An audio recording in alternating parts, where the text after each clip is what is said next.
Rich Varney here. Welcome to another edition of the Rich Varney Show podcast.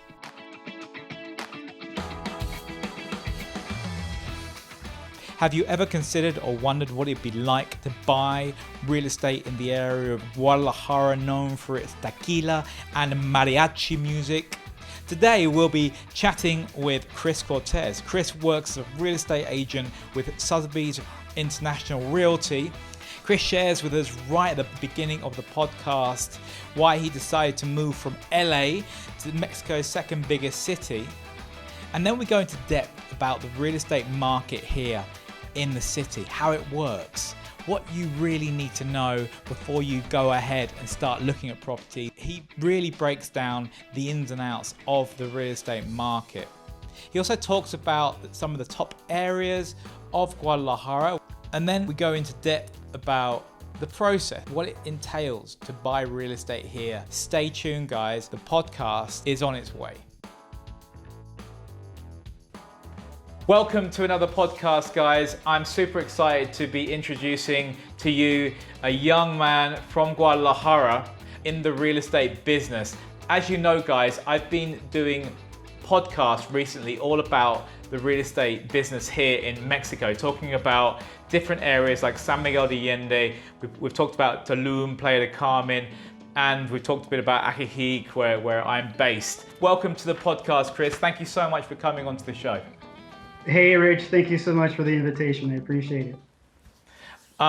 I'm so excited to have people on the podcast every week, and normally they're a little bit older and a little bit longer in the tooth, but you've certainly got a lot of experience in the real estate market. If I'm going to start right at the beginning, if I may, Chris, why after, you know, by the sounds of it, you've had a great career in the US, so you're still a young man, right? But you seem like you've had a good career. You're a broker in the US. Why come to Mexico and start over again? Why would you do that? I'm curious. Well, coming down to Mexico, it's really been starting from scratch, starting from zero. My parents are both Mexican, but you know, they left the States relatively young, and so they grew up most of their lives stateside.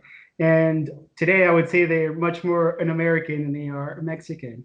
But because of that, I think there was always inside me this fantasy to come down to Mexico and kind of relearn my roots, you know, relearn the culture.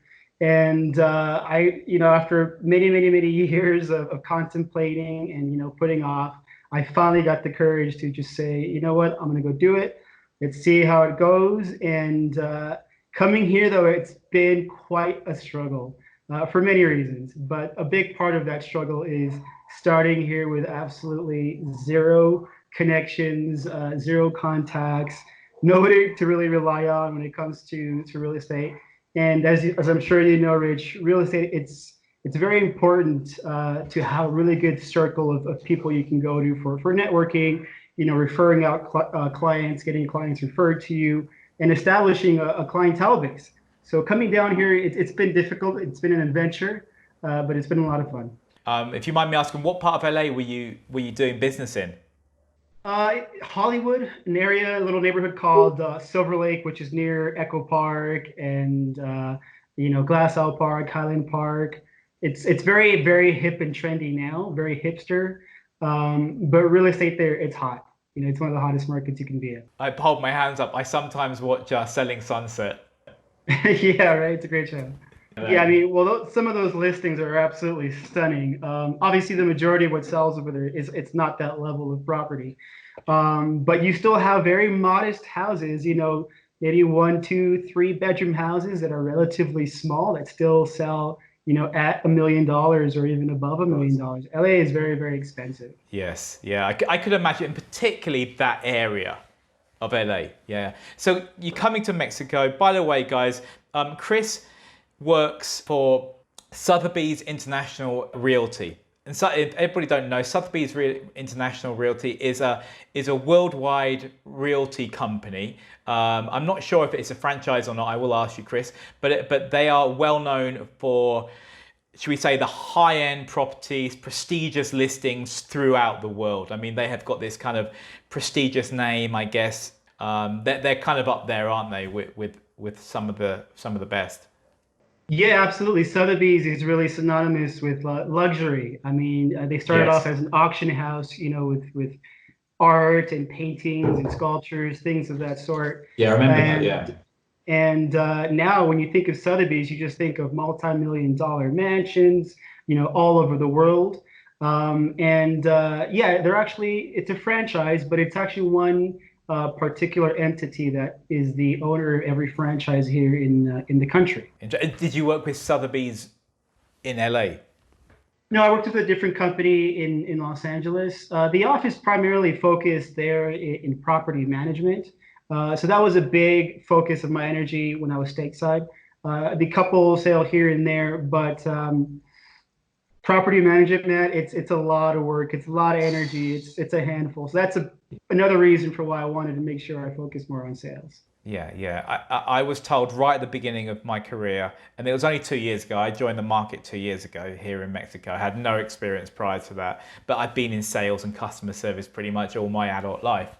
So it kind of I fell into it quite quickly. And my broker at the time, I've changed the offices twice since this is my second office now I'm working for. And the broker said to me, he said, "Rich, whatever you do, don't get into rentals." Yeah, yeah, it's best to stay. It's a lot. It's. I would say it's more work than you do on a sale, and you're not generating as much. So it's a lot of stress as well. So if you can put all your energy into sales, I say that's the way to go. The market that Sotheby's International Realty here deal with mainly, is it a foreign market you guys deal with, or you guys, what's your demographic? What's your client pull? Where do you find your clients as such? The majority of our clientele base is definitely Mexican. I would say the majority of our transactions end up concluding with buyer and sellers that are Mexican. That's, I would say, 90% of our sales. It's actually not that large of a percentage that are foreigners. I think, although Guadalajara is one of the top three biggest cities in the country, you have Mexico City, Guadalajara, and you have Monterrey. Although it's one of the top three, we don't see the same level of tourism that, say, the beaches will get, like Puerto Vallarta, or even yourself in Chapala and Ajijic, where you have a very, very strong foreign buyer and seller market there. So the majority for our office is definitely, it's domestic, but I personally have focused more on the American Canadian clientele base. So I usually try and structure my marketing and my outreach to capture that type of client. A lot of people that are watching this, I think it may help a lot of people opening their eyes up to possibly not living in Ajijic or not living in San Miguel de Allende, but coming to Guadalajara instead. Guadalajara having this amazing experience of living in a city that feels like a town, that it feels like these towns have been stuck together, and all these different pockets of Tlaquepaque, Tonalá, Zapopan. You go in there and it feels like a pueblito. And then you go down to Andares and you go, wow, yeah, I'm in a city. That this is the modern city, and the real estate reflects that, doesn't it? Yeah, absolutely. I think there is still a lot of stigma for people stateside. It's a lot of things that they hear or see on TV, where there's a lot of fear, I think, still for people to really come down to Mexico and explore it. And more so, aside from the areas that are hot tourist locations, I think Guadalajara is truly an undiscovered gem for a lot of people stateside. And I refer also to my family, who themselves are Mexican. I have cousins and aunts and uncles who are from Mexico but have lived in the States for decades now, and even their memory of Mexico, it's very outdated. And so when I came down here, a lot of their positions were, well, what are you going to do down there? There mustn't be that much opportunity. What can you do for fun? And they just have no idea what's down here. You have, like you said, Andares, which is this super luxury, mall with all the high-end restaurants, all the high-end stores you can shop at. There's a Ferrari dealership just around the corner. So, people don't understand that this is Mexico. It's really like any other metropolitan city. But as you say as well, you can be in the city feeling in one block and then literally walk the next, block, and then you feel like you're in a pueblo, in a small little town like in Zapopan Centro. You feel like you're somewhere else. Guadalajara, when I first got here, I was just like, wow, there's so many, and I like to cycle around. There's so many cool places to go to cycle, to walk around, and you can never see everything, and it's so vast, it's so big. I I personally prefer living in Guadalajara than Ajijic. I mean, people always say, why don't you go and live in Ajijic? I work in Ajijic, but I love Guadalajara. I mean, at the moment it's different with our COVID-19 thing going on because we can't really go out that much, but when we can go out, you've got everything, haven't you, here? I think we're spoiled. We're spoiled here in Guadalajara, for sure. And it has got better. I mean, I've been, like I said, as you know, I've been here 10 years, and the food has got, the options, the Italian restaurants have got better. I mean, you go to an Italian restaurant now, and it's a proper Italian experience. And I was like, before, maybe, years and years ago when I was first here, you'd have to pay for it. You'd have to pay a lot more money for it back in the day, 10 years ago. But now you can go out, drink wine. Wine, it was really weird. Like 10 years ago, there was not a lot of different choice of wine in the supermarket.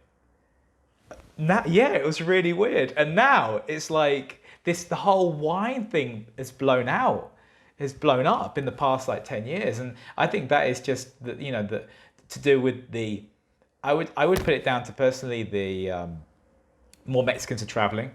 I think that's a big thing, and they're going to Europe, and they're going more and more now. The middle classes are growing. They've got more money, more disposable income, and we've seen that. We've seen that the way this city has grown, and that's definitely and then that's what happens, isn't it? You start kind of getting all these flavors from different countries, and you go, I want some of that here, and then Mexicans are really entrepreneurial in my mind. And they'll start a restaurant, they'll start an Italian restaurant or a sushi bar, and and that's what you see. And so I think it has got better. I think the cuisine has got a lot better over the years since I've been here. There's definitely more on offer, and you can have amazing food like in Indaris, and you're not paying crazy prices for it. It's you can go out for dinner for 1,000 pesos for two and have a great meal. I mean, in the States, you could just be like Starbucks, a couple of sandwiches in Starbucks, and a coffee.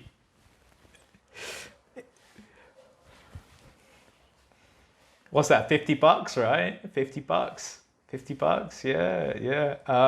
Really interesting. So let's talk about the real estate market. So your focus mainly is on, connecting with Americans, Canadians. Are they already here? Or are you connecting with them in the States via using social media and stuff? I'd say it's split. A good handful of my clients have been people who've been living here for a number of years already. Various Canadian, various American clients, some that have lived in Mexico but in different cities that are moving now to Guadalajara. And Canadians that have been here for 10, 15, 20 years even.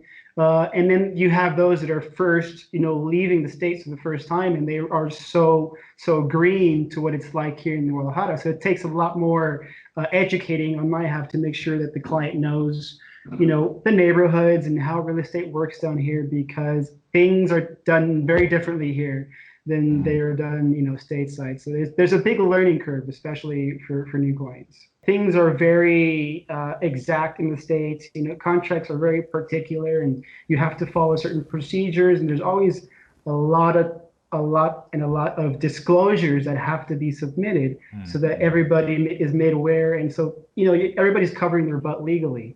And coming here in Mexico, a lot of those same processes are not implemented just yet. I think in the next few years or so, real estate here will become a little bit more contractual, which I think is really, really good. But it's going to take some time to get there. But definitely for somebody coming here for the first time, it's quite a shocker actually when you learn on how things are performed here. I think it's funny this thread of what we're talking about has been the general gist of all of my conversations, has come into the conversations I've been having with people all along the time I've been interviewing different brokers and agents around Mexico. They've all said that. They've all said, you need time to figure out how it works here. So you don't put yourself in rabbit holes that you've got to dig yourself out of, kind of thing. And you do that by connecting with a good real estate, an honorable real estate company, honest real estate company, reputable real estate company that is, it's important to them, the reputation, and they don't want to be losing it over a deal. And if you do that and you work with good notaries, because as we know, there's a mix of everything here, then normally 9 times out of 10, you're okay. That's exactly right. As long as you connect yourself with somebody you feel you can trust, with a brand that can be trusted, you're normally in safe hands. For example, I mean, the real estate market in Puerto Vallarta is already kind of implementing practices that are used in the States. So many transactions in the city in Puerto Vallarta use an escrow company when it comes to closings. So I'm sure you, as you know, and your viewers know, the escrow works as the third party, the neutral party, essentially working on behalf of the buyer and the seller in between. And in Guadalajara, we don't use that just yet. But the good news is that there are cities that, because they have such a large American or Canadian market base, that they're implementing these things and they're following, suit what happens in the U.S., which I think is fantastic. So hopefully, eventually down the line, that starts to spread throughout the country, and we'll be practicing real estate just as well as any other country. Is it a Mexican company that are offering the escrow service? From what I know, I think there's a handful of companies that offer the service. One of the big one is Stewart Title, which is also a U.S. based company. So I think there's more than that option available. But as far as I know, Stewart Title is available in Puerto Vallarta. Okay. I'm not sure how things are like in Najijic and Chapala. Do you guys use? Yeah, we don't. No, we don't. We don't use escrows here. Yeah, we just the money is just held in a business account until the day of close. Normally, just the 10%. If we may, I mean, one of the very important things for your viewers is a big scary step that occurs in Guadalajara when purchasing, that's customary here, is that any down payment when you're making, after you've made the offer and you want to make a down payment on a house you're interested in, those funds go directly to the seller into their personal account. Wow, I didn't know that. Actually, I didn't know that. That's interesting. Okay. So, I mean, working real estate in Los Angeles and then coming here to Guadalajara the first time and realizing, for the first time that this was the process that they do here, it was a huge shock for me, because there's just so much risk for the buyer to be placing such a large amount of money entrusted into somebody you don't even know.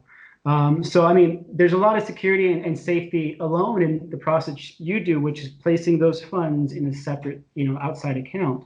There's some security in that. But here in Guadalajara, it's not like that, which was very, very scary, actually, for a lot of buyers. Yeah, if a buyer was really uncomfortable with following the customs here, there's no problem usually on our end to assist them in hiring an escrow company. The only issue there too, if the buyer is not comfortable, then let's go the escrow route. The issue with that though, Rich, is that we have to also convince the seller, and a seller from Guadalajara may not be so welcoming to that idea because it goes against everything. They don't understand the process at all. I think there's a lot of education that needs to happen in the city with respect to real estate, and helping people understand the benefits of escrow and how it provides security and safety for both parties. And sometimes you'll have one party that says, yes, that's what I want to do, but the other party says, I have no idea what this is, and I don't know this process, so I want to stick to what it's normally like here. And the thing is, it's so cultural, so it's accepted, right? I mean, because everyone does it and every company does it. But there are several steps that we take prior to that to help ensure that that both parties are legitimate parties. I think a lot of it is, it's interesting, but I think a lot of it is because of money laundering. And I think there's a lot of reasons why the government don't like companies like, just general holding large amounts of money, because it could be looked upon as money laundering. Yeah, maybe that's something to do with it. But as you say, customs, traditions die hard, and you've gone from a very organized tradition in the US for years and years and years to a very rudimentary, very old school. But you know what? Places sell, condos sell, apartments sell, houses sell. Interesting. Guadalajara is a pretty good market. It's not as good as Chapala, Jijic, but there are still magnificent houses here that sell for amazing prices. What you're saying, the market for you with the Americans is not quite as good, but there are things that sell.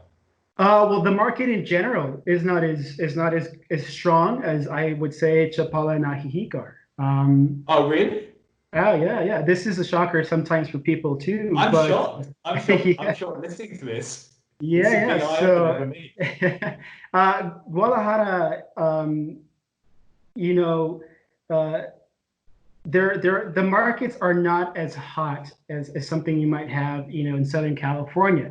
In California, for example, you might list a property for sale, and the agent's contract with the seller, the exclusive right to sell might be for 2-3 months, maybe, that's the term length of the contract. And that's considered, ample time for you to put it on market and sell it. The day you list it and it's online, you could have an offer that same week and close in a couple weeks later. It's various states like that have those types of markets. And in Guadalajara, things here move much, much more slowly.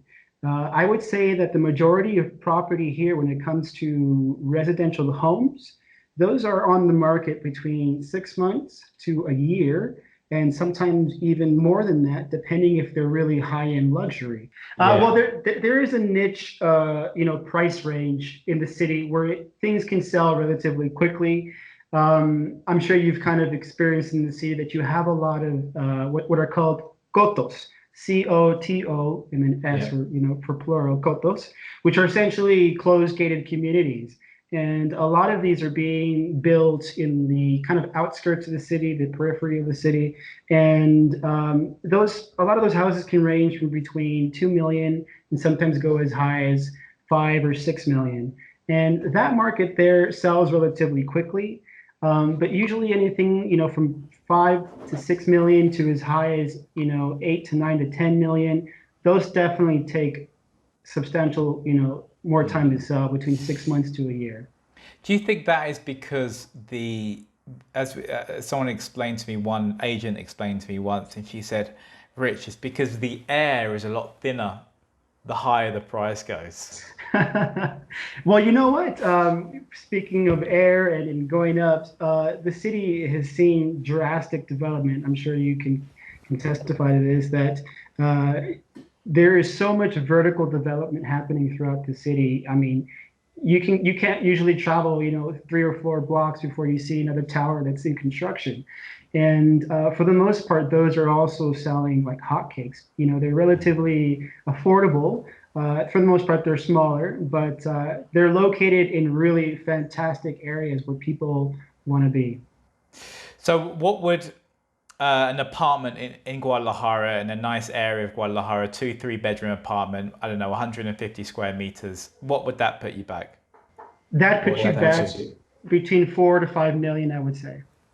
Yeah, so that's 4 to 5 million today, guys. If in dollars, it's going to be around the 225,000 mark Yeah, it sounds about right. Which is not cheap. I mean, I have to say, Chris, it's not cheap, is it? I mean, people. That's what people get surprised about Mexico. People go, "Oh my God, Ajijic expensive." I said, "You want to come to Guadalajara? Guadalajara is more expensive than Ajijic." That was actually going to be my next point is, coming down here, that was another shock I had was Guadalajara is not as cheap as you might think. Mexico is not as cheap as you might think. One of the very first listings I sold during my time here was a very large condo. I think it was about 300 square meters, and it closed for about almost 10 million pesos. So that's maybe roughly, $480,000, $500,000 or so. Wow. And you can get condos for cheaper, in Los Angeles. So it was a big shocker to learn that Guadalajara can be quite an expensive city. I mean, just to add on to that, Chris, is because why, and people may be asking, why is it expensive? One of the main reasons that I see is it is expensive here in Guadalajara is because land has increased. Sure, the cost of construction per square meter has increased a little bit with the price of petrol, with the price of raw materials and everything else. We get that, but a lot of what people forget about is that how we've seen in Guadalajara, the land has somehow quadrupled in price over the years. So let me give you an example, guys. So if you wanted to, buy a 500 or 400 square meter lot of land in a nice area of, say, Bugambilias, which is a nice neighborhood in Guadalajara, that may have cost you 1 million pesos. But if you want to go and buy that same lot of land now, from 15 years ago or 10 years ago, you could be looking at, I would say, 3 to 4 million pesos just for the land. That sounds right. Yeah. That's absolutely right. So people have made their money on the land appreciating, not so much the property itself appreciating. Would that be fair to say, Chris? Yeah, I totally agree with that. And it's funny that you mentioned that because there are so many empty lots throughout the city. And when you try and, investigate who owns the property, it's usually a family or an individual that's had that piece of land for, 10, 15, 20, 30 years. And then you ask if they're open to sell. And the first thing they say is, no, not right now. I want to wait another, 5, 10 more years to see what it's worth then. So, land is really an important commodity here, and there's only so much land you have in Guadalajara to use, which is a big reason for why you see the city growing upwards, because land is just becoming so scarce, and so that's, there isn't so much available anymore, so prices are going to go up. And that naturally happens in any big city. If you go into any cosmopolitan city in the world, you see that reflected everywhere. Yeah, absolutely. And this growth, it's really, I think, a testament to how the city is developing to be a powerhouse, especially too as you see the city attracting more businesses that are, that you wouldn't, I guess, originally would have thought that would be in Guadalajara. For example, Oracle is almost wrapping up their construction of a very large property in Valladolid, which is just north of the city. And that whole neighborhood, that whole colonia has developed like crazy. I'm not sure if you've been there recently. I've heard about it. Where Tech Monterrey and all that area. Yeah. I've heard that they're building these kind of small little apartments, aren't they? Is that right up there? Lots. Yeah, right across from Oracle, they're developing this massive project that's going to be, I think, 4 or 5 towers. It's going to be a hotel. It's going to be 2 or 3 corporate offices. It's going to be it's massive. But all of their condo units are, 1, 2 bedrooms, and they're relatively small. Like 70 square meters, something like that. Yeah, they're pretty tiny. So, but just down the street from Oracle there too is a brand new state-of-the-art hospital. And that whole area has just shot up in value like crazy. What I see Guadalajara growing in respect to the horizontal, it's either going to be north and out, west and out, or south and out, where you have just ample land to really develop into kind of these sub-cities, really, You have Tlajomulco, and you have up north, Valles Real, and then the west is going towards Tequila. So there's just, infinite amount of space there for development. I have seen recently in Guadalajara as well that they have, talking about the infrastructure, they have started to put more bicycle paths into Guadalajara. That's really cool. All the way up Guadalupe, they've started to put these bicycle paths, and I thought that's really cool. So it is becoming more urban friendly.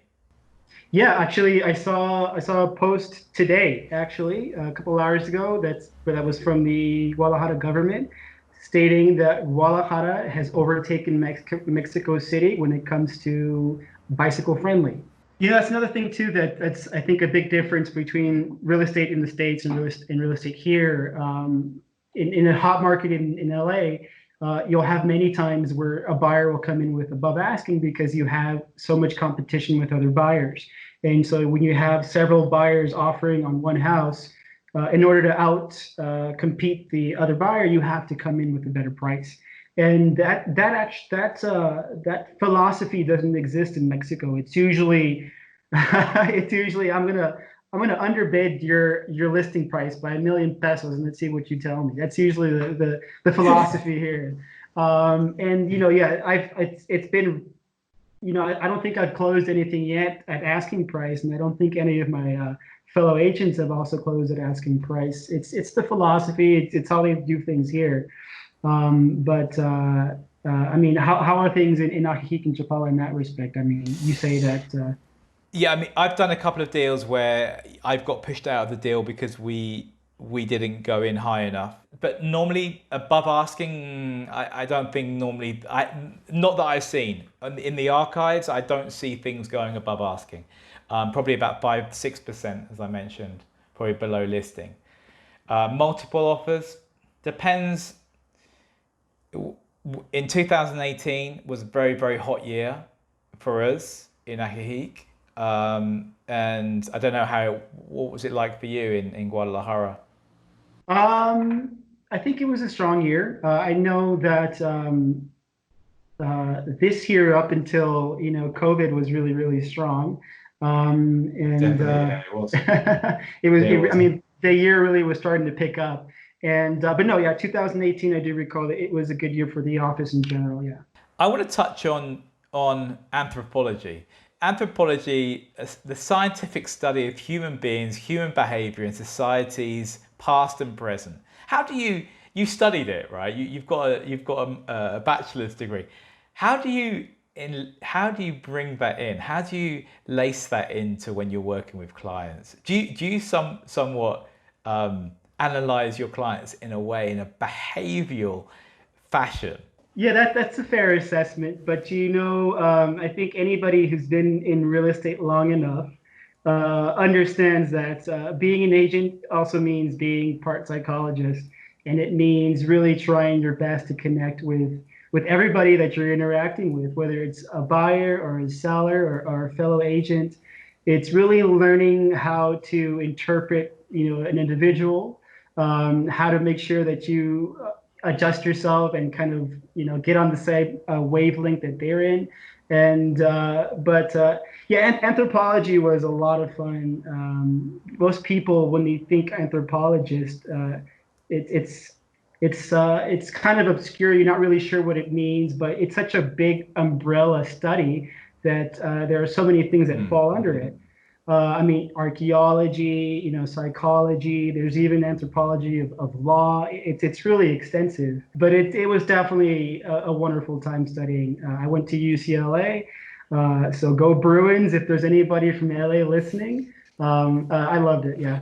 Comment down below, guys, if you're from LA. By the way, we want to know if you're from LA. I'm sure a few people are watching this going, "Hey guys, what's it like with the whole COVID-19 thing in Mexico?" I mean, they asked me and I give them some information about Ajijic. So what's it been like for you, Chris, we've been in lockdown for over 3 months now in Guadalajara.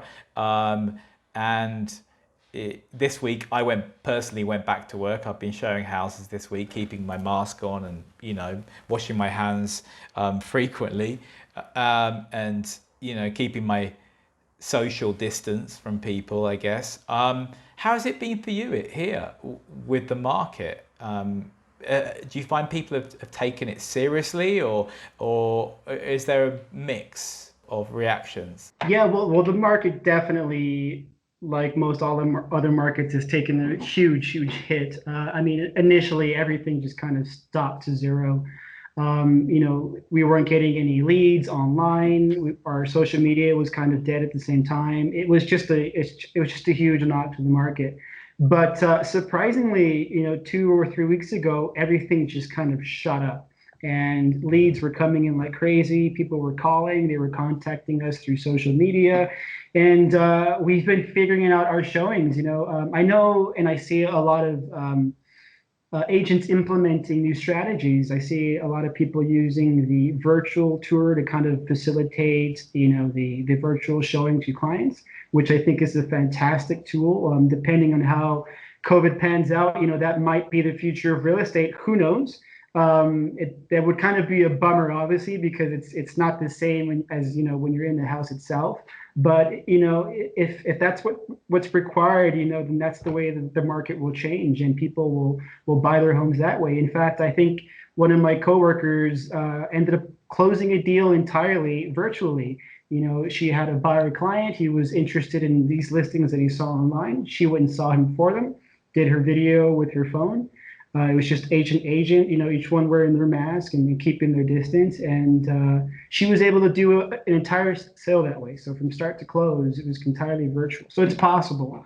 But people here, I think in Guadalajara, they're very personal, and they like to see you, and they like to speak to you in person. So I'm not sure how much Guadalajara will, adapt itself to that modality, but I've had my showings since COVID and since the quarantine kind of relaxed a little bit, and people seem rather comfortable. In fact, a couple clients came without even a mask. So it's really, it's hit and miss between people on what they feel when it comes to COVID and how serious they're taking it. There were like 5 top areas. I think we've covered them a little bit. If you're a foreigner coming into Guadalajara, 5 top areas that you would recommend a foreigner to be safe and sound. Where would you recommend they move to in Guadalajara? Just say if they had like maybe 300,000 in their pocket. For me, there's Americana, and the Chapultepec Street area and Ladrón de Guevara. So those 3 particular areas are adjacent to each other. They're literally right next door to one another. And those areas are highly walkable. They're very, very trendy. They're very cute little colonias. And you can walk down the street and you'll find 2 coffee shops. You walk down another block, you'll find 2, 3 restaurants. You walk another block, there's a couple bars. So it's one of those, and it's covered in trees everywhere. So it's very green. It feels fresh. It's a relatively young environment too. Those are definitely one of my top 3 there. Next to that, I would also recommend Providencia, which is also extremely walkable, very green. I would say that's a little older demographic, but still very, very nice to be in. And I think Andares is very nice too, but it's very expensive. So within the budget you've mentioned, I think that's outside of budget. But I think Andares, if you probably want an apartment in Andares, guys, you're probably looking at 8 million, wouldn't you say, to start with? 9 million, 10 million? At the very least 8, yeah. I would love to get together with you in the next couple of weeks, meet physically, because we haven't actually met. We're meeting we're meeting virtually at the moment, but it'll be great to meet with you. Come and see some of your listings, and maybe for you guys that are listening, guys, I would love to video some of Chris's listings and put them on my YouTube page, so you can see what are the houses that Chris is offering in Guadalajara, and maybe you'd be interested to come and check them out as well. So I think it's a great opportunity to see, because I have to say, some of the architecture in Guadalajara is mind-blowing. Some of the new architecture, some of even the old architecture, it's just the colonial stuff. It's so stunningly beautiful. Yeah, you'll find houses that are over 100 years old and they're just stunning. And then you'll have the super modern, luxury house, which is also stunning. So you have the spectrum here in Guadalajara. What would you say is the trend at the moment when it comes to Mexicans? What are the middle to upper class Mexicans looking for? They're looking for modern. They're looking for the kind of minimalist modern look. It's what's selling like crazy right now. So it's really good. One level, two level? Single story homes are not really common in Guadalajara. They usually see two and up. In fact, sometimes I'll have clients from the States asking for a single story because, if they're a little bit older, they don't want to be walking up, down, up flights of stairs. But those houses are kind of hard to come by in Guadalajara. The majority of the houses are two stories and more. But that's kind of the standard, especially for the modern home, which is, I think, what's most selling now at the moment. Are people using credit to buy, or is it a cash market here? There's something that I've always had a question about, because we're in a cash market for sure, because foreigners can't get credit. They come to Mexico, they retire in Mexico, they can't physically get a hold of credit. The banks won't give them the credit. But where you're dealing 90% of Mexicans, what's the percentage, that people, you kind of see that people use credit and they... Well, there's actually, as far as I know, there was one particular bank. I don't recall which one it was, but they were developing a new credit program specifically geared towards Americans and foreigners. And I'm actually working with a couple buyers now who are both Americans. One occasionally lives here in Mexico and one lives in the States, but they were able to get approved for credit. So it's possible from somebody from the States, as long as they have income, wherever the source may be. There are some banks that kind of find the way to give you credit. But when it comes to Guadalajara, I would say the majority of our sales are done with somebody pulling a loan. Yeah. Yeah. And normally in Guadalajara, when you are pulling a loan, what do they ask? Like 10% down, 20% down as the initial payment? Yeah, it depends on the client. It depends on their credit score. It depends on what their income is like. So the bank usually will say between 10 to 20% as a down payment.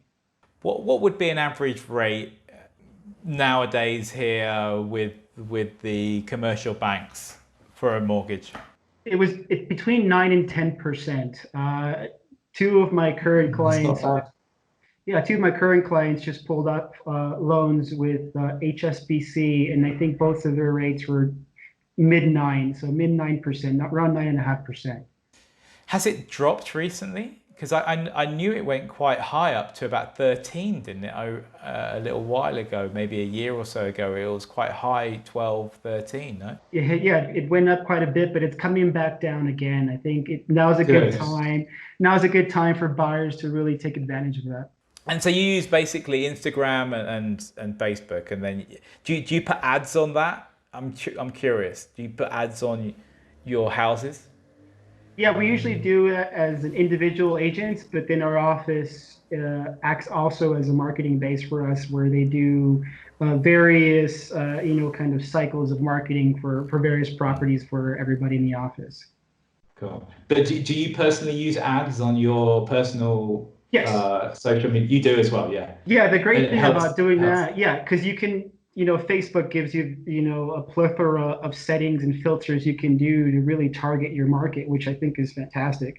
You can pick, Los Angeles, you can pick, a city in Texas, in New York. And one of the good things about our listing service through Sotheby's is when we list online, it shows us a visual heat map of where a lot of our visitors are coming from online. So when we post our listings, we can see, all right, there's a lot of people from New York City that are viewing this listing. Let's do a marketing push there. And then we work our marketing that way. It's fantastic. Guys, if any agents are listening to this is a strategy from Sotheby's. Chris has just given you Sotheby's strategy for free. There you go. Chris has given so much information. Thank you so much, Chris, for being open and sharing openly all this great information about buying real estate in Guadalajara. So I feel like blessed, because I'm I'm getting some information, some new information, and I would really love to do some business with you and Sotheby's in the future, and I'm sure we will. Rich, I really appreciate, again, your invitation, and yeah, we would absolutely love you to come by a few of our listings. We'll give you tours and you can show them to your viewers. So by the way, guys, if you want to connect with Chris, and if you have any questions about buying real estate in the area of Guadalajara or Tlaquepaque or any of these areas, I'll leave Chris's details down below. Feel free to contact him with any questions you have about the process, and he can really, walk you through it. He can give you some virtual tours as well of some of the properties that we've been talking about in these kind of top areas of Guadalajara. There we have it, guys. Thank you so much for listening, guys. Until the next time, you take care of yourselves. Hasta luego, amigos.